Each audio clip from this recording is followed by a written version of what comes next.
आता हे लाईव्ह आणखी गेलं नाही. ओके.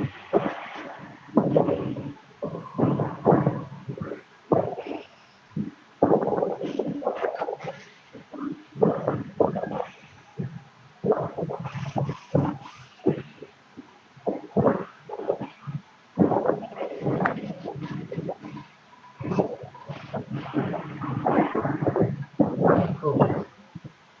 जय भीम मित्रांनो, स्वागत आहे तुमचं बाबासाहेब आंबेडकर रायटिंग्स स्पीचेस या पेजवर.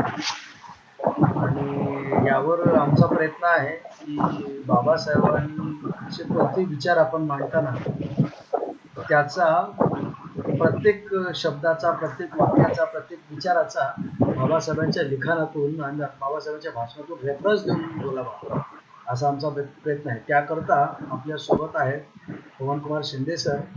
त्यांना आपण फेसबुकवरही फॉलो करू शकता, परत यूट्यूबवरही त्यांचं चॅनल आहे.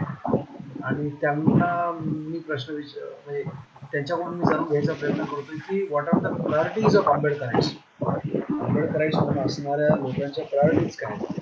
तर त्याकरता सुरुवातीला मला हे जरा, आता हे आम्ही नवीनच सुरू करतोय, तर नवीन थोडा वेळ लागेल, तर तसं थोडं सहन करावं असं अशी माझी आपल्याला विनंती. तर पहिल्यांदा तर मला हे जरा शेअर करावं लागेल. त्याकरता एक लिंक तुम्ही मला दिला तर फार आभारी असेल. त्याशिवाय मी म्हणेल की तुम्ही तुमच्या वॉलवरती आणि वेगवेगळ्या ग्रुपमध्ये शेअर केला तरही मी आपला आभारी असेल. ओके. तर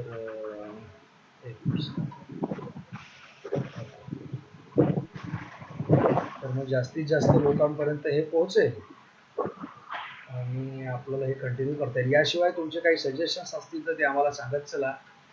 आणि आमच्यासोबत दुसरं कोणाला येऊन त्यांचे विचार मांडायचे असतील तरी सुद्धा मी त्यांना म्हणेन की तुम्ही मला मेसेंजरमध्ये तशी रिक्वेस्ट पाठवावी.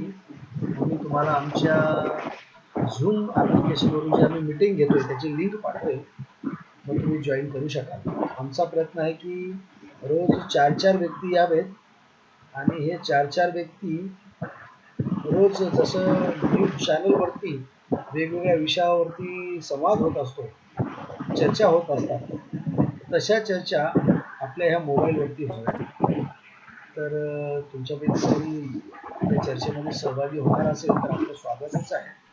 तसं मला आपल्या मेसेंजरमध्ये कळवा तर मी फार आपला आभारी आहे. तर एक 2 मिनटं थांबा, मी सगळीकडे हे शेअर करून घेतो. म्हणजे मग जास्तीत जास्त लोक आपल्याला जॉईन झाले तर त्यांचे काही प्रश्न असतील, त्यांचे काही सुझाव असतील आपल्याला, ते आपण जाणून घेऊ आणि त्या हिशोबाने आपण आपली चळवळ करू शकतो, आपण आपलं काम करू शकतो. सर, आवाजामध्ये थोडा खरखरपणा येतोय बघा, तुमच्या हेडफोन मध्ये जरा बघता येईल. हॅलो, आता येतो कसं? Hello,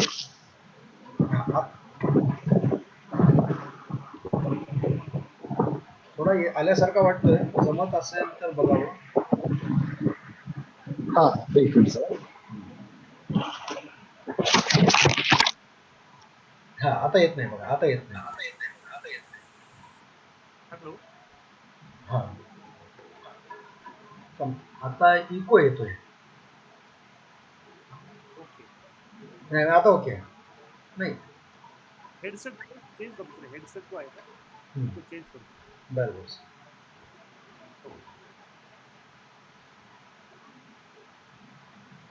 okay. तर मी परत एकदा आवाहन करतो की आपल्यापैकी कोणाला जर आमच्या चर्चेमध्ये सहभागी व्हायचं असेल, विषय काय आहे, एक मिनिट, विषय दिसतो का मला बघू द्या बरं. विषय दिसतो का? हा, विषय दिसतोय. काय, what are the priorities of Ambedkarites, की स्वतःला आपण जे आंबेडकरवादी म्हणून घेत असतो, बाबासाहेबांच्या विचाराने चालत असतो. सर, व्हिडिओ दिसत नाहीये, तुमची स्क्रीन दिसत नाही बघा. जे लोक आपण स्वतःला बाबासाहेबांच्या विचारानं आयुष्य चालू व्हावं असं म्हणत असतो, त्यांची पहिली कामं काय, म्हणजे सिक्वेन्सली काय काय काम आहे, हे बाबासाहेबांच्या विचारांचा, बाबासाहेबांच्या साहित्याचा अभ्यास केलेल्या लोकांकडून, चळवळीमध्ये कार्यरत असलेल्या लोकांकडून ते जाणून घ्यावं असा आमचा प्रयत्न आहे.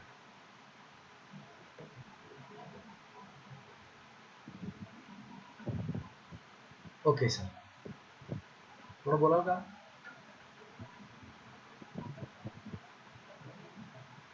हा सर. हां, ओके. आता परफेक्ट आहे सर. हां सर, काय सांगू शकाल सर, की आंबेडकरवादी म्हणून समजा आता माझ्यासारखा व्यक्ती बाबासाहेबांचं काम करायचं म्हणून सुरू केलं, तर त्याने काय करायला पाहिजे सुरुवातीला? अगदी अगदी अगदी महत्त्वाचा प्रश्न केला सर तुम्ही. सर्वप्रथम धम्मदीप सर आपले मी हार्दिक आणि स्वागत करू इच्छितो आणि आपले हार्दिक अभिनंदन देखील करू इच्छितो की आपण हा सेशन हे जे सेशन आज आपण घेतलंय त्याच्या माध्यमातून बाबासाहेबांची मूळ विचारधारा आणि बाबासाहेबांनी जो सांगितलेला ऍक्शन प्लॅन आहे, महत्वाचा जो मुद्दा आहे आपल्याकडे आहे तो म्हणजे कृती कार्यक्रम. तो जास्तीत जास्त आपल्या समूहापर्यंत पोहोचला पाहिजे. त्यासाठी तुम्ही हा प्रयत्न करत आहात. हा खरोखर अभिनंदनास्पद असा प्रयत्न आहे. त्याबद्दल मी तुमचे अभिनंदन करतो. आपल्या प्रति मंगल कामना व्यक्त करतो. आज या फेसबुक लाईव्ह मध्ये जमा झालेले सर्व माझे बांधव, आपला सर्वांना माझा क्रांतिकारी जय भीम, जय भारत. मी पवन कुमार शिंदे, फुले शाहू आंबेडकरवादी तत्वज्ञानाचा प्रचार आणि प्रसार करण्याचं एक कार्य आम्ही मित्रमंडळाच्या माध्यमातून करत आहोत. जो प्रश्न धम्मदीप सरांनी उपस्थित केलेला आहे की आपली प्रायोरिटी काय असली पाहिजे, आपण नेमकं कुठली भूमिका, कुठला कृती कार्यक्रम घेऊन चाललो पाहिजे, नेमकं करायला काय पाहिजे. तर यामध्ये 2 ते 3 महत्वाच्या गोष्टी असं मला वाटतं. सर्वात पहिली गोष्ट अशी की आपले जे कसोटे आहेत किंवा क्रायटेरिया जे आहेत, ते क्रायटेरियामध्ये आपल्याला आमूलाग्र बदल करावा लागेल. क्रायटेरिया काय झालं सध्या, की हू इज आंबेडकराईट? तर जो बौद्ध फॅमिली कुटुंबामध्ये जन्मला तो आंबेडकराईट आहे का? जो जय घालतो तो आंबेडकराईट आहे का? जो निळा रुमाल घालून निळा नाम लावून फिरतो तो आंबेडकराईट आहे का? तर ठासून जय घालतो, क्रांतिकारी जय घालतो वगैरे वगैरे अशा अनेक क्रायटेरिया जे निर्माण झालेले आहेत, जातीचा आहे म्हणून, पोट जातीचा आहे म्हणून तो आंबेडकरवादी ठरेल का? तर ह्या ज्या कसोट्या निर्माण झाल्या आहेत, तर ह्या अगोदर आपल्याला ध्वस्त कराव्या लागतील. हे स्पष्ट करावं लागेल की आंबेडकरवादी बनणं ही प्रक्रिया आहे. आईच्या गर्भातून कोणी शिकून जन्मजात कुठली वस्तू शिकून येत नसतं. ती शिकवावी लागते. सोशल इंटेलिजन्स ज्याला आपण म्हणतो, म्हणजे बाबासाहेब आंबेडकर वारंवार आपण बाबासाहेबांचं जर वाचन केलं, तर 2 गोष्टी आपण इंटरप्रिट करू शकतो. त्या गोष्टी अशा, की एक असतं अकॅडमिक इंटेलिजन्स आणि दुसरं असतं सोशल इंटेलिजन्स. अकॅडमिक इंटेलिजन्स प्राप्त होण्यासाठी आपल्याला +2+3 किंवा प्रोफेशनल एज्युकेशन असतं +4 अशा पद्धतीनं जवळपास ते 12 वर्ष म्हणजे 1ली ते 12वी पर्यंत HSC पर्यंत आणि पुढे 4 वर्षाचं आपल्याला ग्रॅज्युएशन करावं लागतं. नंतर कुठे पोस्ट ग्रॅज्युएशन, नंतर PhD. एवढं केल्याच्या नंतर तो व्यक्ती अकॅडमिकली इंटेलेक्च्युअल आहे असं मान्यता त्याला प्राप्त होते. म्हणजे जवळपास 17 ते 20 वर्षाचा अभ्यासक्रम पूर्ण केल्याच्या नंतर अभ्यास करणे, एक्झाम देणे ते झाल्याच्या नंतर त्या व्यक्तीला डॉक्टरेट, ॲडव्होकेट वगैरे म्हणजे जे काही आपल्याला त्याचं जे एज्युकेशनल बॅकग्राऊंड आहे, तर अकॅडमिक इंटेलिजन्स प्राप्त करण्यासाठी 17-17 वर्षाचं, 20-20 वर्षाचं आपल्याला मेहनत करावी लागते. मग आंबेडकराईट बनण्यासाठी काय करावं लागेल? ते तर सोशल इंटेलिजन्स आहे. कारण सोशल इंटेलिजन्स प्राप्त करण्यासाठी अकॅडमिकचा तर फायदा होईल, किंतु समाजामध्ये जे आज आपण चित्र बघतो, जाती व्यवस्था असेल, वर्ण व्यवस्था असेल आणि ह्या अस्पृश्यता असेल, अनटचॅबिलिटी ज्याला आपण म्हणतो, याच्यामुळे जो समाजावरती अन्याय अत्याचार होतो आणि अनेक अशा आपलं राष्ट्र आजही किती भयंकर प्रमाणामध्ये मागास आहे. मला वाटतं हे डाटा आपल्याला आपल्या समोर मांडण्याची आवश्यकता नाही. मागे जानेवारी 2020 हा मागचा अहवाल आहे. त्यांचं असं म्हणणं होतं की भारतातील जवळपास 75% to 78% संपत्ती जी आहे ती केवळ 10% लोकांकडे आहे. म्हणजे संपत्तीचं विषम वाटप हे सर्व कशामुळे होतं हे समजण्यासाठी आपल्याला फुले शाहू बाबासाहेब वाचणं आवश्यक आहे. जेव्हा आपण आंबेडकरवाद म्हणतो तेव्हा केवळ बाबासाहेब आंबेडकर व्यक्ती म्हणून नाही, तर छत्रपती शाहू महाराज आणि महात्मा फुले यांचे देखील विचार त्यामध्ये अनुस्यूत आहे, तसा त्याचा अर्थ आपण घेतला पाहिजे, फार आवश्यक आहे. तर मग 18-20 वर्ष लागतात अकॅडमिक एज्युकेशनसाठी. तर आंबेडकर बनण्यासाठीच मग काय क्रायटेरिया आपल्याकडे? तर तो क्रायटेरिया आहे महात्मा फुलेंचं समग्र वाङ्मय, शाहू महाराजांचं समग्र वाङ्मय, भाषणे, त्यांची कागदपत्र आणि बाबासाहेबांची आज जी आपल्याला उपलब्ध झालीत, म्हणजे आपली पिढी आपण बघायला गेलं तर दुःखामध्ये सुख बाबासाहेबांचं एक सदर असायचं. दुःखात सुख. दुःख तर आहे भरपूर, परंतु सुख काय त्याच्यामध्ये? एक छोटी गोष्ट सुखदायक असते. तसं आजच्या ह्या प्रचंड दुःखामध्ये आपल्यासाठी सुखाची गोष्ट कोणती? की आपल्या पूर्वजांच्या संघर्षामुळे, अथक परिश्रमामुळे आपल्याला आज 22 खंड उपलब्ध झालेले आहेत. बाबासाहेबांचं जे प्रचंड मोठं लिटरेचर आहे, अर्थात अनेक भरपूर अप्रकाशित आहे. आणि तुमचं खरोखर अभिनंदन परत एकदा करावं सर, की तुम्ही मूळ ग्रंथावरती चर्चा आज फेसबुकच्या माध्यमातून याची 21व्या शतकामध्ये जी टेक्नॉलॉजी आलेली आहे त्याचा उपयोग करून आपण त्याचा प्रसार, त्याचा डिसेमिनेशन करण्यासाठी करतायत. तर हे 22 व्हॉल्यूम आपल्याला भेटले. 21 व्हॉल्यूम, 22वा चित्रपट चरित्र आहे. तर हे वाचणं, हे जे वाचेल म्हणजे हा काय झाला अभ्यासक्रम, आणि याच्यावरती आपल्याला चिंतन करावं लागणार आहे. आणि हे सर्व केल्याच्या नंतर तो आंबेडकराईट बनला असं आपण म्हणू शकतो. आणखी परिपूर्ण नाही. कारण पुढचा मुद्दा जसा तुम्ही उपस्थित केला सर, वाचणारी पण आहेत भरपूर, पण नेमकं करायचंय काय? हा आपला बेसिक प्रश्न आहे. कृती कार्यक्रम काय? उदाहरणार्थ तुम्हाला सांगतो सर, बाबासाहेबांचा इंटरव्ह्यू आज व्हिडिओ स्वरूपामध्ये बीबीसी लंडनचा उपलब्ध आहे युट्यूब वरती. कोणीही ते बघू शकतं. त्यामध्ये इंटरव्ह्यू घेणारा जो ब्रिटिश व्यक्ती होता तो बाबासाहेबांना काय प्रश्न विचारतो, आणि त्याच्या उत्तरादाखल बाबासाहेबांचं एक फार अतिशय महत्वाचं वाक्य या ठिकाणी मला वाटतं अधोरेखित करावं. ते वाक्य असं होतं की भाषणबाजी जी आहे, हे जे स्पीचेस आहे त्याच्यापासून आम्ही हैराण बेजार झालो. We want some action. आम्हाला ऍक्शन प्लॅन पाहिजे. आता भाषण वगैरे पासून आता आम्हाला दूर जायचे. We want action. आम्हाला एक कृती कार्यक्रम, ठोस मजबूत असा कृती कार्यक्रम पाहिजे. मग आजचे जे आंबेडकरवादी 21व्या 21st सेंचुरीमध्ये असणारे जे आंबेडकरवादी आहेत, आणि विशेषतः मिलेनियल्स, यांनी काय भूमिका घ्यायला पाहिजे? तर स्पष्टपणे सर 2 गोष्टी आपण लक्षात ठेवाव्या. एक, वर्तमान भारतीय संविधान म्हणजे भारतातल्या ब्राह्मण, क्षत्रिय, वैश्य, शूद्र, अस्पृश्य, आदिवासी, अँग्लो इंडियन, ख्रिश्चन, शीख, मुस्लिम यांच्यामध्ये झालेला सामाजिक तह आहे. सोशल पॅक्ट आहे, पॅक्ट, किंवा त्याला आपण सोशल कॉन्ट्रॅक्ट देखील म्हणू शकतो. आणि हा सोशल पॅक्ट कसा झाला? तर सत्ता आणि संपत्तीचं वाटप ब्रिटिश गेल्याच्या नंतर कशाच्या आधारावरती व्हावं याचा त्याचा सूत्र, त्याचा फॉर्म्युला ठरलेला आहे. तो फॉर्म्युला म्हणजे कॉन्स्टिट्यूशन ऑफ इंडिया. आणि तो फॉर्म्युला ठरत असताना, तो तह होत असताना आपण एकूण 67 डिमांड्स ठेवल्या होत्या. कॉन्स्टिट्यूशनल सेफगार्ड्स ठेवले होते. आणि ते 67 सेफगार्ड ठेवत असताना बाबासाहेब आंबेडकरांनी आयरिश होम रूल मधलं एक उदाहरण बाबासाहेब वारंवार द्यायचे. आपण ते खूप पुस्तकामध्ये वाचलं असेल. अनिलेशन ऑफ कास्ट मध्ये ते उदाहरण आहे. काँग्रेस अँड गांधी मध्ये उदाहरण आहे. अनेक ठिकाणी बाबासाहेबांनी एकच उदाहरण रिपीट केलेलं आपल्याला आढळेल. ते उदाहरण म्हणजे आयरिश होम रूल मधलं. ते उदाहरण काय होतं की बहुसंख्याकांचा नेता होता रेडमंड कार्सन, आणि अल्पसंख्याक लोकांचा नेता होता रेडमंड. त्यांनी ब्रिटिशांपासून होम रूल प्राप्त केलं, आणि प्राप्त केल्याच्या नंतर चर्चेसाठी बसले, आणि रेडमंड कार्सनला म्हणाला की चला आता आपण ब्रिटिशांपासून मुक्त झालो, बघा तुमच्या समाजासाठी तुम्हाला काय पाहिजे. तर कार्सननं उत्तर दिलं, damn your safeguards, we don't want to be ruled by you. तुझे संरक्षण प्रावधान घाल चुलीत, आम्हाला तुमच्या शासनाअंतर्गत शासितच व्हायचं नाही, आम्हाला स्वतंत्र शासन पाहिजे. तर बाबासाहेब म्हणाले, गांधीजी, नेहरूजी, जेवढे ब्राह्मण बनिया लोक आहेत त्यांना म्हणाले की मी कार्सन सारखा तरी भूमिका घेतली नाही की damn your safeguards, we don't want to be ruled by you. आमचं म्हणणं आमचे मिनिमम सेफगार्ड्स तुम्ही मान्य करा. तर असा हा तह होता सर. तर 67 पैकी केवळ आपल्याला 7च संरक्षण प्रावधान मिळाले.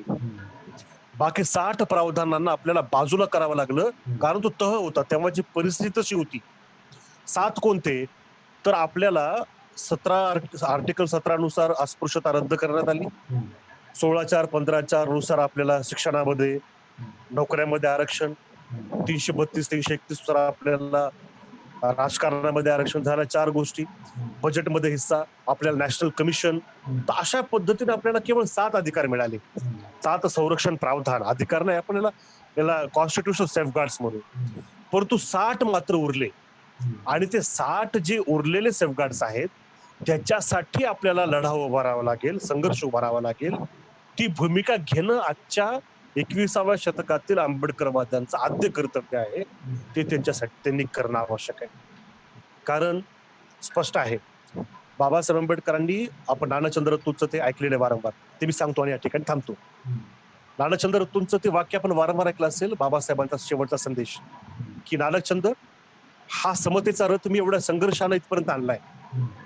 माझी तुम्हाला विनंती आहे की तुम्हाला हा पुढे नेता आला नाही तर नेऊ नका, जिथे आहे तिथे ठेवा, पण कमीत कमी मागे तरी त्याला जाऊ देऊ नका.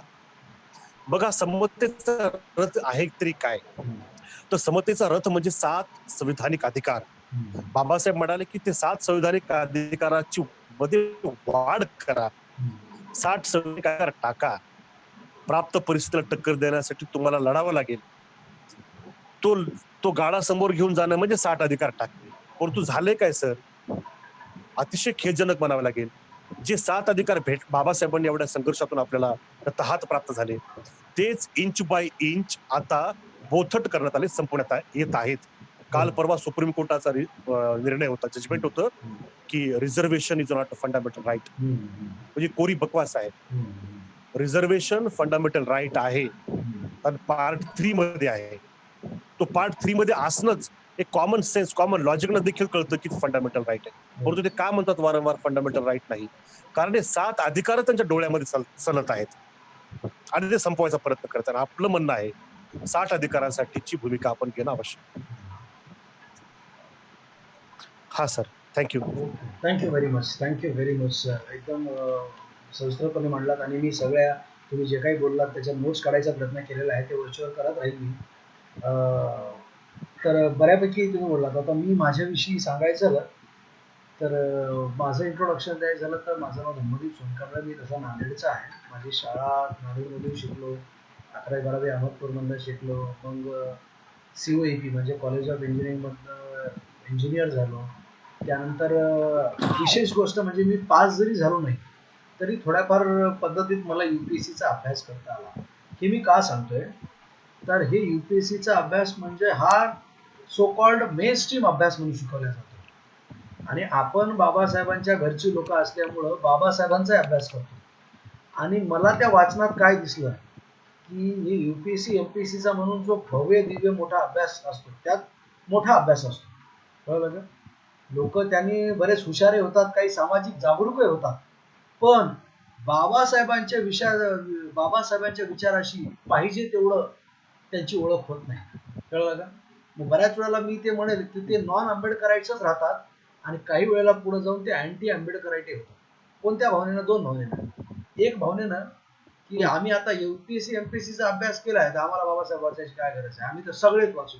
आम्ही बाबासाहेब वाचलो, गांधी वाचलो, नेहरू वाचलो, हिस्ट्री वाचली, पॉलिटी वाचली, इकॉनॉमी वाचली, असा एक घमंड येऊन जातो. त्याच्यामुळे एक तर ते नॉन आंबेडकराईट होतात किंवा अँटी आंबेडकराईट होतात.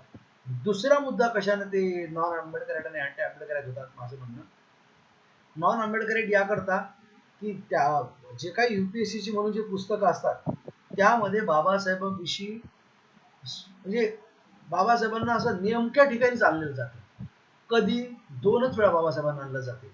एक वेळेला पुणे कराराच्या वेळी, की सगळी स्टोरी म्हणजे काँग्रेस काँग्रेस काँग्रेस काँग्रेस काँग्रेस आणि मग डिप्रेस क्लासेस मिशनचे लीडर आले ज्यांच्यासोबत गांधीजींचा करार झाला आणि पुणे करार पास झाला. आणि दुसरी वेळ म्हणजे की Babasaheb was appointed as the chairman of the drafting committee आणि त्यांनी constitution he drafted the constitution.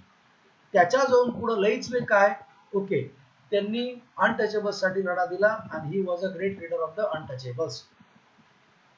आता कुठं हळूहळू हळू he was a national leader and he was a nation builder. apart from looking for the apart from uplifting the untouchables, he had so many principles and he had so many what can we say की एवढ्या चांगल्या त्यांच्याकडे provisions होत्या ज्याद्वारे इथं समृद्ध बलवान राष्ट्र आणि काय म्हणतात त्याला इंटिग्रेटेड राष्ट्र तयार होतं. तर ह्या गोष्टी शिकवल्या जात नाही. त्याकरता मी सांगतो की मला त्या गोष्टी थोड्या वाचायला मिळाल्या आणि बाबासाहेब तर लहानपणापासून वाचतच होतो. मग मी काय शोधतोय की ह्या दोन्हीची सांगड घालणार.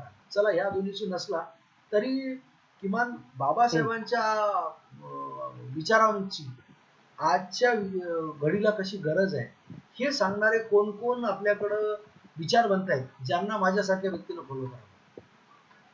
तर त्यावेळी तुमचं काय म्हणणं आहे? एक तुम्ही मला सापडलात त्यामुळं आपली आता गाठभेट झाली ना आपण चर्चा करतो.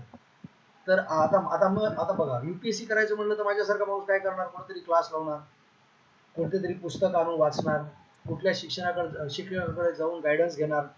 तसं तसं तसं जसं तुम्ही म्हणालात की बाबा एक अकॅडमिक इंटेलिजन्स असतं, तसं सोशल आंबेडकराईट इंटेलिजन्स तयार करण्याकरता जसं अकॅडमिक इंटेलिजन्स मध्ये आपण वेगवेगळ्या पद्धतीनं पुढे जात असतो, तसं सोशल इंटेलिजन्स मध्ये जाताना एक प्रकार आहे की मी पुस्तकं वाचणार. पण त्याच्या पुढे जाऊन मला आंबेडकराईट म्हणजे माझ्यासारख्याला जर आंबेडकराईट इंटेलिजन्स मिळवण्याकरता काही चांगले टीचर्स कोण कोण आहेत असं तुम्हाला वाटेल की ज्यांना आपल्या सगळ्या लोकांनी फॉलो करायला पाहिजे आणि ती लोक आपल्या प्रश्नांची उत्तर देऊ शकतील, असे कोण कोण आहेत ते सांगू शकाल का? बिलकुल बिलकुल.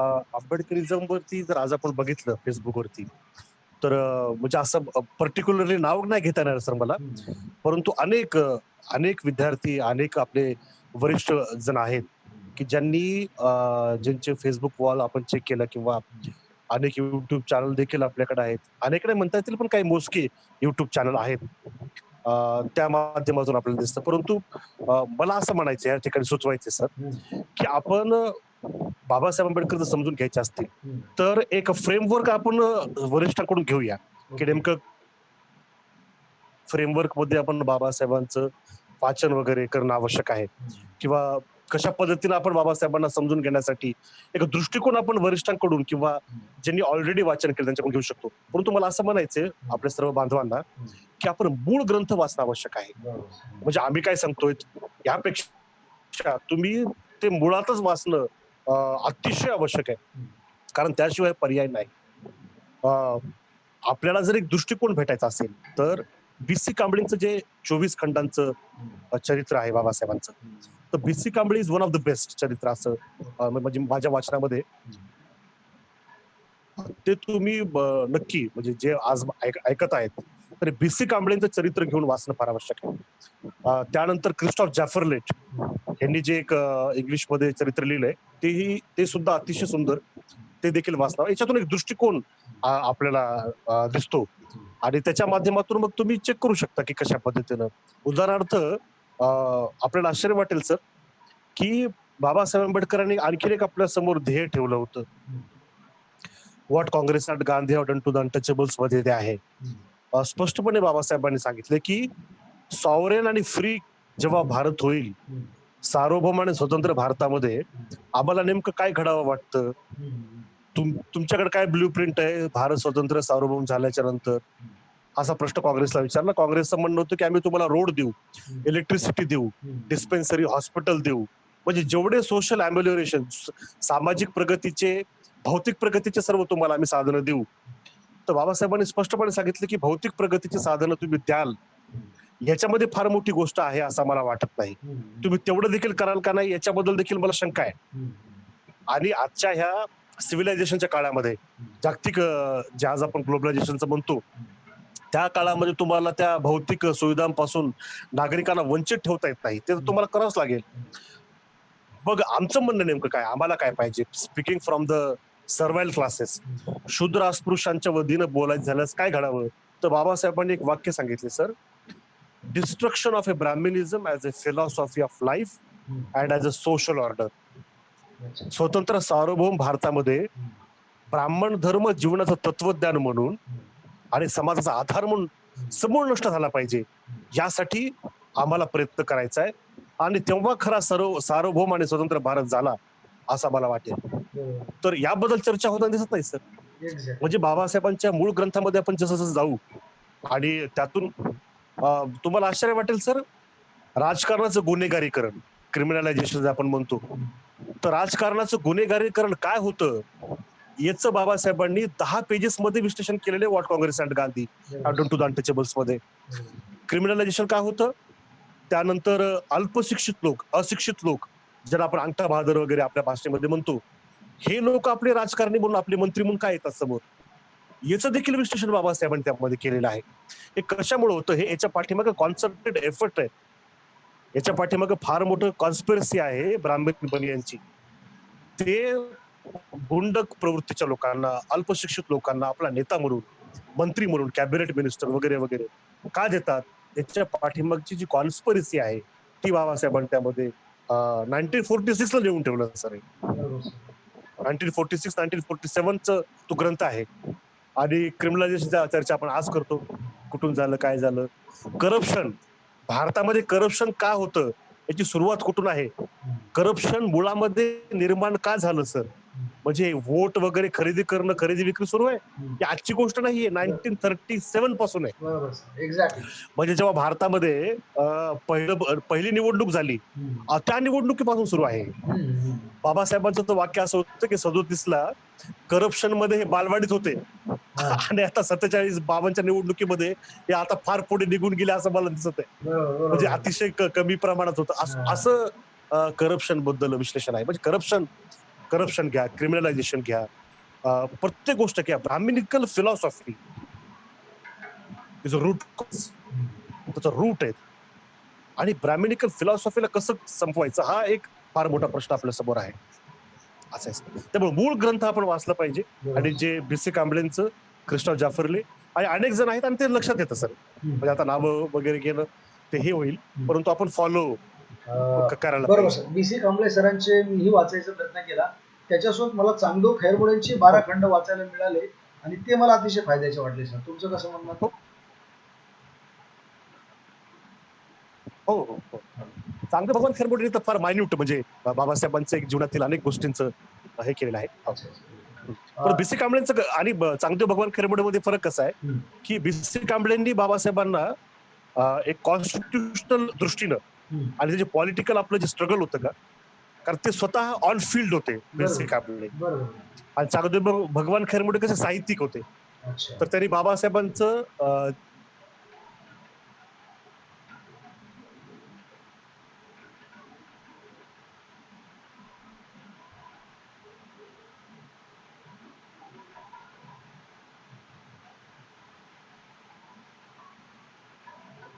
पॉज झालं. हॅलो.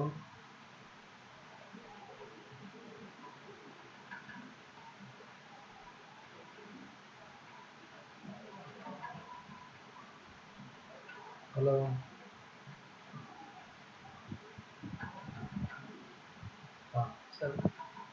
कनेक्शन कटलं का? हॅलो. कटलं होतं सर, सुरू झालं आता. मी काय म्हणतो सर, ओके. एकदा तुमच्या वॉलवरती शेअर करता येईल का? ओके, हे कसं करायचं सर?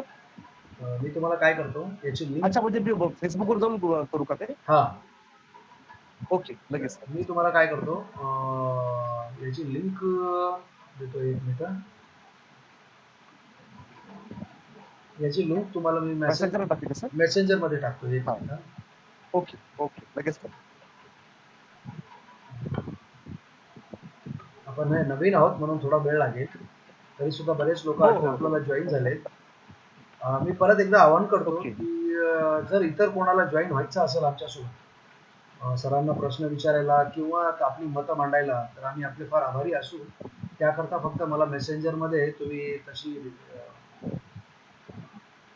मागणी केली तर मी तुम्हाला आमच्या मीटिंगची लिंक पाठवू आणि त्यावरून तुम्ही जॉईन करू शकाल. तर मी तुम्हाला मेसेंजरवर पाठवलंय बघा सर. तर ते तुम्ही आता मी लगेच फेसबुकवर टाकतो सर.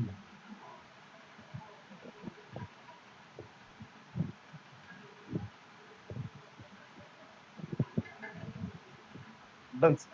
ओके.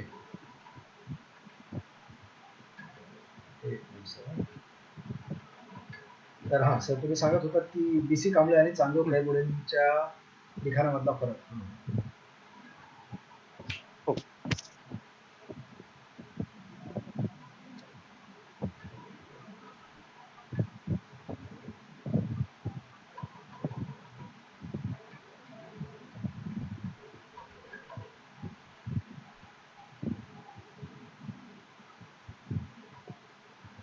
हॅलो.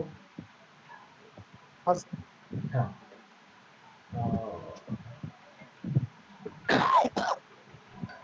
ह्याचा तुम्ही फरक सांगत होता म्हणतो की बीसी कांबळे आणि चांगलं. तर आता याच्यावर मला पुढचा प्रश्न काय विचारायचा सर, की हा सर, हा. मूळ ग्रंथ वाचायला पाहिजे, हे बरोबर आहे. हं? तर आता अगदी. ही मुलं, आपली मुलं समजा आता वाचत नाहीत, त्यांचं नंतर बोलू.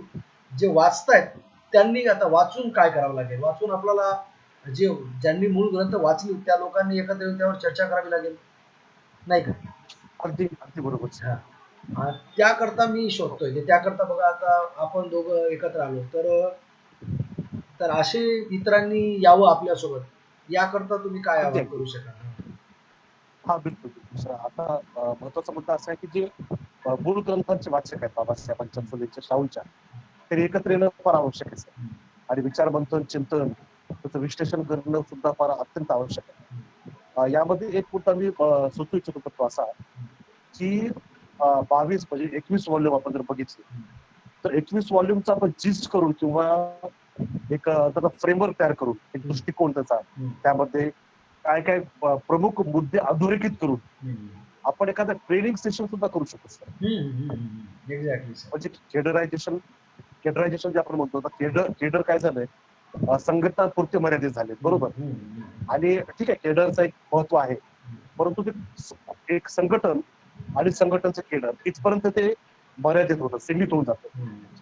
मुद्दा असा आहे सर, आपल्याला समाजाचं केडर करायचं, समाजाचं,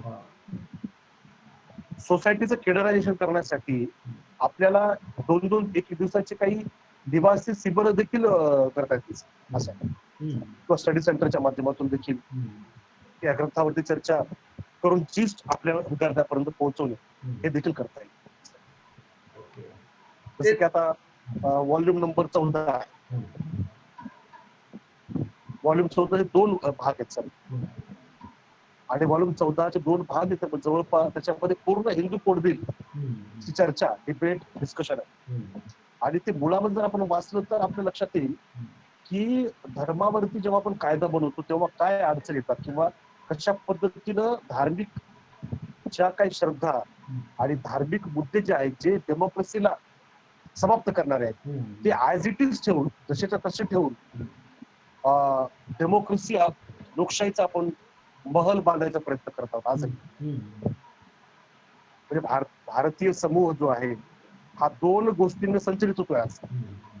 एकीकडे संविधानाला संचलित होतोय, जे त्याला समता, स्वातंत्र्य, बंधुत्वाचं आश्वासन देतं, आणि दुसरीकडे तो सामाजिक, धार्मिक दृष्ट्या विषमतेने संचलित, जो की तो सगळ्या गोष्टी नाकार. अशा पद्धतीने ड्युएल पर्सनॅलिटी निर्माण झाली आपल्या समाजामध्ये. आणि ती संपवायची असेल तर आपल्याला ट्रेनिंग देणे, मुळात वाचणे आणि त्याच्यामध्ये डिबेट, डिस्कशन करणे हे आवश्यक आहे. एक्झॅक्टली. तर बरोबर सर. तर ह्याकरताच मी शोधतोय. म्हणजे तुम्ही जे आधी म्हणालात की सर, की बाबासाहेबांचं बीबीसीच्या स्पीच मध्ये वाक्य काय, की आम्ही भाषणबाजीपासून बेजार झालो आहोत. हा. तर काय पाहिजे, काहीतरी कृती पाहिजे. तर मलाही ह्या आता आता आपण कुठल्या तरी म्हणजे फिजिकली काही मुलांना सोबत घेऊन त्यांना ट्रेनिंग देणं हे सध्या तरी अवघड आहे. ते जरा मोठंही काम आहे. पण सध्या व्हर्च्युअली करता येईल आपल्याला. हा, व्हर्च्युअली कसं करता येईल त्याकरता हे आपण प्रयत्न करतोय. तर त्याकरता माझं काय म्हणणं आहे, काही लोकांचं कसं चाललंय की मूळ ग्रंथ वाचायला पाहिजे, पण ते न वाचता आपल्या समाजातली तरुण पोरं ही असं दिसतंय की एकतर राजकारण आणि दुसरं ज्या काही जाती अत्याचाराच्या म्हणून घटना पुढे आणल्या जातात त्याच्यावरतीच त्यांचा जास्त रोष दिसतोय, त्यावरतीच ते जास्त व्यक्त होताना दिसतात. ते बाबासाहेबांच्या लिखाणावरती व्यक्त होताना दिसत नाही. तर आता याला कसं बघावं आपल्यासाठी? अगदी.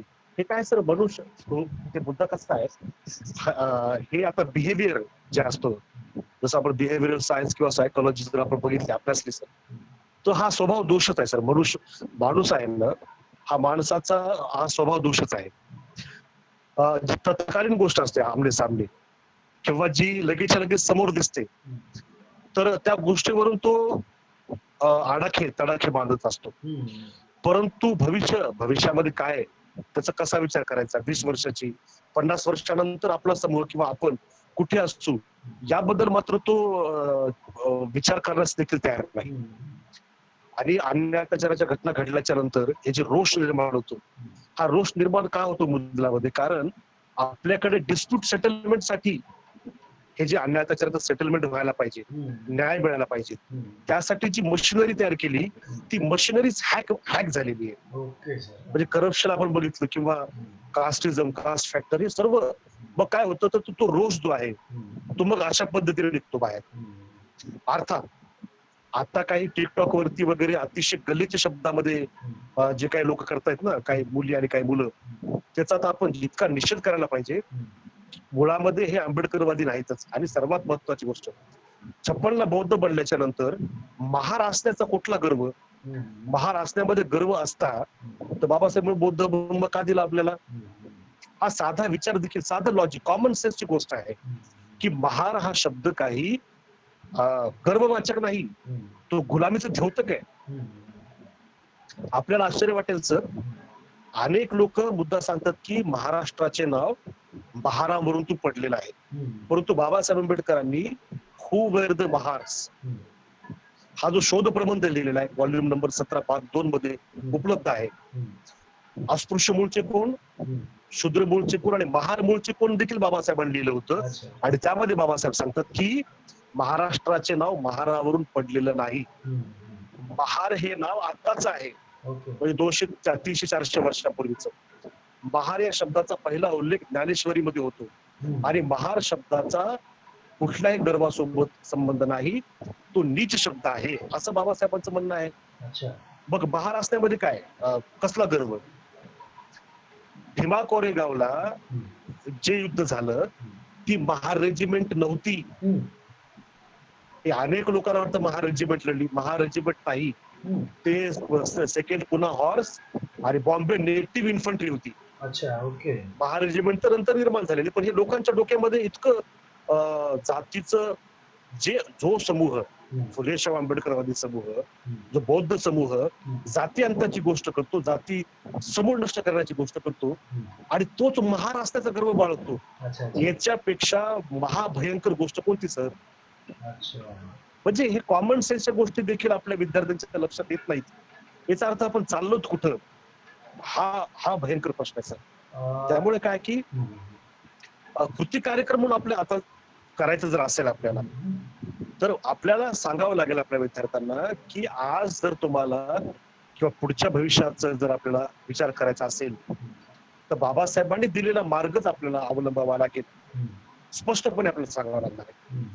आपल्या जीवनाचा निर्णयाचा आधार डॉक्टर बाबासाहेब आंबेडकरांचं तत्वज्ञान असलं पाहिजे. म्हणजे जय भीम घालतो, पण जय भीमला बांधतो का? भीमाचा जय होण्यासाठी काय करावं लागेल? बरोबर. उठता बसता जय भीम घालतो, तर ती जी भीम आहे, त्याची भीम शब्द म्हणजे व्यक्ती म्हणून नाही, बाबासाहेब तत्वज्ञान, त्याचा जय होण्यासाठी काय करतो आपण? का नुसतं जय भीम? तर ते जी भीम आहे त्यांचा जय जर व्हायचा असेल तर आपल्याला बाबासाहेबांनी दिलेले ते 60 संरक्षण प्रावधान आहेत, त्या व्यतिरिक्त अनिलेशन ऑफ कास्ट आहे, त्या व्यतिरिक्त destruction of Brahminism as a philosophy of life आहे, डेमोक्रेसीचा मुद्दा आहे, असे अनेक मुद्दे आपल्या समोर जे येतात. त्यासाठी आपल्याला लढा उभारावा लागेल, संघर्ष उभारावा लागेल. एक छोट आपण जर एक कृती बघितली छोटी, तर आपण जे विद्यार्थी आहोत, तरुण आहोत, तर आपण आपले जे पक्ष आहेत त्यांना सांगावं लागेल, त्यांना प्रेशराईज करावं लागेल, तुमच्या मॅनिफेस्टो मध्ये ते 60 मुद्दे घ्या. कमीत कमी आपण हे तर करू शकतो. आपली जी नॅशनल पार्टी आहे, प्रादेशिक पक्ष आहेत, आपले असतील ओबीसीचे असतील, त्यांना आपण विनंती करू शकतो, त्यांना ईमेल पाठवू शकतो, लेटरचा जमाना, करस्पॉन्डन्सचा जमाना बंद झालाय. म्हणजे आपण ऍज अ आंबेडकराईट आणि आजच्या याच्यामध्ये असतो, तर ते करस्पॉन्डन्सचं फार महत्व आहे. ते एव्हिडन्स आहे इन कोर्टमध्ये. आपण बाबासाहेबांचं बघा, जेव्हा आपले शत्रू पक्ष बघा, आपले महापुरुष बघा, करस्पॉन्डन्सचं फार महत्व आहे. आपण करस्पॉन्डन्स बंदच केलंय. बरोबर. आपण करायला पाहिजे, आपण लिहायला पाहिजे लेटर या लोकांना. एक्झॅक्टली. शत्रू पक्ष जरी असला, आपल्या विरोधात जरी असला, आपण ते लेटर लिहिले पाहिजे. तो डॉक्युमेंटेशन होतं हिस्टॉरिकल पुढच्या पिढ्यांसाठी की बाबा नेमकी त्यांनी केलं होतं तरी काय. आपल्याला सांगावं लागेल ते 60 प्रावधान तुमच्या मॅनिफेस्टो मध्ये टाका. अॅनिलेशन ऑफ कास्ट करण्यासाठीच काय एखादा मुद्दा, एखादं बिल तुम्ही द्या. म्हणजे पीपल्स कॅम्पेन चालवावं लागेल सर आपल्याला. आपण तर काय ऑर्गनायझेशन बांधणाऱ्यापैकी नाहीत. बरोबर सर. 1760 ऑर्गनायझेशन ऑलरेडी आपल्यामध्ये आहेत. आणखीन आपलं एक ऑर्गनायझेशनची भर टाकायची आपल्याला नाही. हा एवढं होऊ शकतं जसं आपण पॉलिटिकल सायन्स मध्ये शिकलेलं आहे सर. त्याचा आपण प्रॅक्टिकली उपयोग करू शकतो. तो म्हणजे लॉबिंग करणे किंवा प्रेशर ग्रुप तयार करणे. हे मात्र आपण करू शकतो. आणि बरोबर सर. आणि लॉबिंग प्रेशर ग्रुप हे मोठे मोठे IAS ऑफिसरही करत असतात, IPS ऑफिसर्सही करत असतात, बँकर्सही करत असतात, इंडस्ट्रियलिस्टही करत असतात. तर त्या लॉबिंग करणे, प्रेशर ग्रुप तयार करणं काहीच वाईट नाही. आणि आपण व्हाईट हाऊस घेतला, व्हाईट हाऊस मध्ये सर म्हणजे अमेरिकेमध्ये डेमोक्रेटिक सोसायटी निर्माण झाली. तर व्हाईट हाऊस मध्ये लॉबिस्टांना स्पेशल त्यांचं हे असतं. हे म्हणजे डेमोक्रेसीचा तो हेच आहे, वे ऑफ लाईफ. बरोबर सर. डेमोक्रेसीचा अंग आहे नाही का. तर हा सर, आता सुरुवातीला तुम्ही पॉलिटिकल पार्टीचा मुद्दा बोललात, त्यात करस्पॉन्डन्स व्हायला पाहिजे, बरोबर. पण आता पॉलिटिकल पार्टी विषयी आपण बोलायला म्हणजे मला वाटतं की काय बोलावं गड्या, आता आपल्याला तर माहित नाही. तर माझं म्हणणं चाललं होतं की मग बाबासाहेब बोलणाऱ्या कोणत्या पार्टी आहेत का आजकाल? आणि आपण मला ते नाहीतच. कारण बाबासाहेबांच्या ज्या काही 67 मागण्या होत्या त्यातल्या 7च मान्य झाल्या, उरल्या 60. त्या 60 वर बोलणारी कोणती पॉलिटिकल पार्टी नाहीच आहे. आता याच्यावर मग काय करावं? तर तुम्ही तर सांगलात करस्पॉन्डन्स करावं. ते तर आता दूरची गोष्ट आहे. करस्पॉन्डन्स करत राहू. दुसरं, आपले पोरं वाचतही नाहीत असं दिसतंय का? की आपले वाचतायत? कारण काही बरेच वाचत आहेत, काही बरेच वाचत नाहीत. याला कसं बघावं? आणि जे वाचत आहेत त्यांना मग एकत्र आणून ते चर्चा कशी करावी आणि त्या चर्चा घडून आणण्याकरता माझ्यासारख्याने आणि आपल्यासारख्याने 24 तासात आता ह्या सध्याच्या लॉकडाऊनच्या काळात तरी काय काम करावं हे सांगू शकाल का? म्हणजे की आता मला उद्या सकाळी उठलं की 24 तास आहेत माझ्याकडे. तर काय करावं जेणेकरून किमान बाबासाहेबजींनी वाचलेले आहेत असे लोक एकत्र येऊन सम्यक चर्चा होऊन पुढचा मार्ग आपण ठरवूया असं. अगदीच आपल्याला आपल्याला यासाठी काय करावं लागेल, जे बाबासाहेबांच्या मूळ ग्रंथांचे वाचक आहेत आणि तो संघर्ष आपला उरलेला आहे संरक्षण प्रावधानांचा, संविधानाच्या 60 जे प्रावधान आहे त्यासाठी म्हणजे बाबासाहेबांनी सांगितलं, त्यामुळे त्यामध्ये कन्सेंटचा मुद्दाच नाही. जो आंबेडकरवादी आहे तो मान्यच करेल. बरोबर. तर आपल्याला कॉमन प्लॅटफॉर्म तयार करावा लागेल, चर्चा घडवावी लागतील. आणि करस्पॉन्डन्सचा एक अर्थ असा पण घेऊ सर आपण की त्या पक्षामध्ये आपले काही मित्र असतील किंवा जे इन्फ्लुएन्स करणारे, त्यांची पॉलिसी इन्फ्लुएन्स करणारे जे असतील त्यांच्याशी आपण प्रत्यक्ष चर्चा करायला पाहिजे. तुम्ही हे 60 मुलं तुमच्या मॅनिफेस्टो मध्ये का घेत नाही किंवा काय अडचण आहे आजपर्यंत काय घेतली, तर त्याबद्दल आता म्हणजे काय भूतकाळाबद्दल किती आपण किस पाडत गेलो तर तो काय समोर येणार नाही. वर्तमान आणि फ्युचर बरोबर याबद्दल जर आपण जास्त कॉन्सन्ट्रेशन केलं तर मग ते होऊ शकतं. भूतकाळातून केवळ आपल्याला त्याच गोष्टी घ्यायच्यात की त्याचा उपयोग वर्तमान आणि भविष्यासाठी होईल. पण पॉलिसी मेकर्स जे आहेत प्रत्येक पक्षांचे, त्यांच्या माध्यमातून आपण हे 60 जे मुद्दे आपले उरलेले आहेत ते अजेंड्यावरती आणणं फार आवश्यक. उदाहरणार्थ मी आता आमच्या परभणीमध्ये कॉर्पोरेटर्स आहेत त्यांच्यासोबत चर्चा केल्या. तर मी म्हणालो की बाबासाहेब आंबेडकरांनी जे आपल्याला प्रावधान मागितले होते त्या प्रावधानामध्ये असा मुद्दा होता सर की केंद्रामधल्या नोकऱ्या आणि केंद्रामधलं राजकीय आरक्षण हे देशाच्या एकूण लोकसंख्येच्या प्रमाणात, राज्यामधलं नोकऱ्यांचं आरक्षण आणि राजकारणाचं आरक्षण राज्याच्या लोकसंख्येच्या प्रमाणामध्ये. आणि आश्चर्य वाटेल सर तुम्हाला, महानगरपालिका, नगरपालिका, जिल्हा परिषद मधलं आरक्षण हे शहराच्या जिल्ह्याच्या लोकसंख्येच्या प्रमाणात. बरोबर. आज काय माहितीये सर, केंद्रामध्ये आपल्याला केंद्र त्या लोकसंख्येच्या प्रमाणात मिळतो, राज्यामध्ये त्या प्रमाणात मिळतो. परंतु महानगरपालिकेचा जो एरिया असतो त्या एरियामध्ये स्टेटनं जे ठरवून दिलेलं आहे म्हणजे महाराष्ट्रामध्ये 13% आरक्षण आहे तेवढंच मिळतं. अच्छा. आज परभणी महानगरपालिकेमध्ये जर आपण बघाल शेड्यूल कास्ट आणि बहुतांची लोकसंख्या 20% आहे, परंतु रिझर्वेशन 13%. ओके.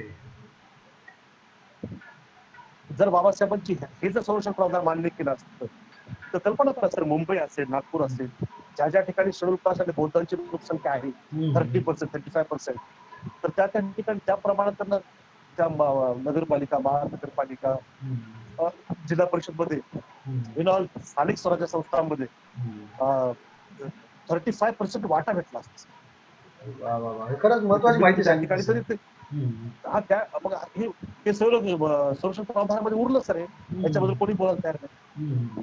हे आमच्या कॉर्पोरेट नसतं म्हणलं तुम्ही जरा चर्चा करा याच्यावरती, काही आणा करा. हम्म. पण काय काय म्हणतात नथिंग डुईंग असं. हम्म. आता हे बरोबर नाही, 91 आणि आता फायदा यांनाच होईल. हा सर. हा, ही 91 आणि 92 घटना दुरुस्ती आहे ना, तर असं. बरोबर आहे. त्याद्वारे लोकल पॉप्युलेशनच्या प्रपोर्शन मध्ये जे काही रिझर्वेशन आहे ते Yes, रिझर्वेशन yes. द्यायला गेलं पाहिजे, नाही का? बरोबर, हे माझ्याही Yes, लक्षात yes. नव्हतं. सर हा. तुम्ही व्हिडिओ दिसत नाही तुमचा सर, व्हिडिओ. हॅलो. तुमचाच पॉज झालाय सर, त्याला थोडं जरा हे झालं असेल. मी काय करतो, परत एकदा मला आवाहन करायचं होतं की जे कोणी लाईव्ह बघत असतील त्या लोकांपैकी कोणाला जर आमच्या चर्चेमध्ये सहभागी व्हायचं असेल आणि आंबेडकरवादी लोकांच्या प्रायोरिटीज कोणत्या, प्राधान्यक्रम कोणते, या विषयावर बोलण्याकरता त्यांचं मत मांडायचं असेल किंवा काही प्रश्न विचारायचे असतील तर त्यांनी मला मेसेंजरमध्ये तसा मेसेज करावा. मी आमच्या चर्चेची लिंक जी आहे, झूम ॲप्लिकेशनची जी लिंक आहे ती पाठवेल आणि त्याद्वारे तुम्ही येऊ शकाल. त्याकरता फक्त तुम्ही झूम ॲप्लिकेशन डाउनलोड केलेलं असायला हवं, त्याच्यामध्ये लॉग इन करून ठेवलेलं असावं, तुमचा ईमेल आणि पासवर्ड टाकलेला असावा, तर तुम्ही चर्चेला येऊ शकाल. तर हे असं. तर बरोबर सर, हे अतिशय महत्वाचा मुद्दा. आता कॉमन प्लॅटफॉर्म करायचं आहे, हो सर. तर याला आपण कॉमन प्लॅटफॉर्म हो करूया सर. का सर, की बाबासाहेब आंबेडकर रायटिंगचा स्पीचेस हे पेज जे आहे येस याला. येस येस हां, सर. येस. तर अगदी बरोबर. तर याच्याकरता आपण रोज संध्याकाळी 9ला तर करूच, याच्याशिवाय सुद्धा आपल्याला हो सर. दिवसभर वेळ आहे. आता सध्या सुट्ट्याच आहेत म्हणून. हम्म, तर याच्यासाठी हम्म, हम्म. दुपारीही एखादं सेशन करता येईल का? हो दुपारी देखील करता येईल हा, आपल्याला, काय तर हरकत नाही एक सर. दुपारी सेशन अगदी आणि एक बरोबर. रात्री सेशन असं करता येईल का, असा माझा विचार होता. होय म्हणजे दुपारी होय. 12 किंवा 1 वाजता, 12 ते 1 असं हो. सेशन ठेवावं दुपारी, नाही का? चालेल का? अलग हे जे ट्रॅफिक आहे ना सर, वेब ट्रॅफिक, हम्म. मी आता चेक केलं, हम्म. ते सायंकाळी 4 ते 6 दरम्यान भरपूर असतं. अच्छा अच्छा, ओके. हा म्हणजे आपण 4ला जरी करायचा प्रयत्न केला तर 4ला देखील करू शकतो. तर 3-4 असं. 4ला हा. करूया सर, 4ला करूया मग. हो चालेल हा? चालेल. 4 ते ओके, एक 4 वाजता करूया सर सेशन आणि दुसरं 9 वाजता करूया. हो हो चालते. हो आणि हो सर. तर आजच्या ह्या हिशोबाने आपल्याला कॉमन प्लॅटफॉर्म तयार करायचा आहे अशा लोकांचा, जे लोक बाबासाहेब आंबेडकर रायटिंगचा स्पीचेस यांचा चांगला अभ्यास केला असेल आणि येस. त्यावर चर्चा करून काय मार्ग काढायचा आहे यासाठी प्रयत्नशील असतील, तर आपण आशा करूया की आपल्याला योग्य ते व्यक्ती भेटतील. सध्या तरी बघा आपण दोघंच झालो. तर तुम्हाला लाईव्ह वरती काही नावं सुचवायची इच्छा आहे का, का आपण नंतर बोलूया त्यावर, किंवा यावर तुम्हाला काय म्हणायचंय, तुम्हाला आव्हान करायचं असेल कोणाला की बाबा हे आपण असं बाबासाहेबांच्या पुस्तकांचं वाचन आणि बिलकुल त्याच्यावर बिलकुल चर्चा. सर, हे आव्हान तर आपल्या दोघांचं कॉमनच आहे. हम्म. सर्वांना आपली विनंती आहे की ज्यांना बाबासाहेबांच्या मूळ ग्रंथांचं अवलोकन करून पूर्णपणे ते समजून घ्यायचं असेल हम्म. तर हे जे पेज आपण तयार केलेलं आहे, डॉक्टर बी आर आंबेडकर रायटिंग स्पीचेस, त्याला आपण फॉलो करावं आणि जास्तीत जास्त ह्या चर्चेमध्ये झूमच्या माध्यमातून आपण टेक्नॉलॉजीचा उपयोग केला पाहिजे. चर्चेतून भरपूर साऱ्या गोष्टी क्लिअर होतात. वादे वादे जायत तत्वबोध अशी ती म्हण आहे जुनी. हम्म. त्यामुळे सर्वांना विनंती आहे की आपण पेजला लाईक करावं, जास्तीत जास्त शेअर करावं आणि तुमच्या माध्यमातून ह्याच्या वारंवार बैठका होतील. लाईव्ह फीड त्याचं देखील फेसबुकवर टाकल्या जाईल. आपण त्यामध्ये सहभागी व्हावं अशी आपल्या नम्र विनंती या ठिकाणी आम्ही करतो. तर सध्या थांबूया की सर, आणखी काही तुम्हाला काही बोलू शकाल? चालेल सर. 10 वाजले जवळपास. चालेल, एक सेशन झालं आताच.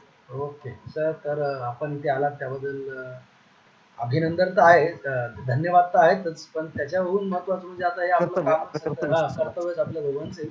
तर जसं जमल तसं करत राहूया. बाकीही आपल्या सोबतचे मित्रमंडळी आहेतच, आपले भाऊबंद आहेतच, तेही हो सर. आपल्यासोबत जॉईन होतील अशी आशा करूया. मीही त्यांना आवाहन करतो, विनंती करतो की आपण सगळे म्हणून याचा अभ्यास करत राहूया आणि चर्चा करत राहूया. आता आजच्या दिवसाकरता इथे थांबूया.